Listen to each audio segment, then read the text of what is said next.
23 বছর বয়সে TV industry ও সামাজিক মাধ্যমে শীর্ষে অবস্থান করছেন অভিনেত্রী জান্নাত জুবায়ের।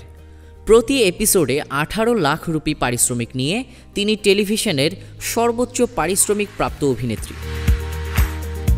2001 সালের 29 আগস্ট মুম্বাইয়ে জন্ম নেওয়া জান্নাত অভিনীত জনপ্রিয় ধারাবাহিকগুলোর মধ্যে রয়েছে ফুলওয়া, মহারানা প্রতাপ, তু আশিকি এবং রানী মুখার্জির হিচকি সিনেমা।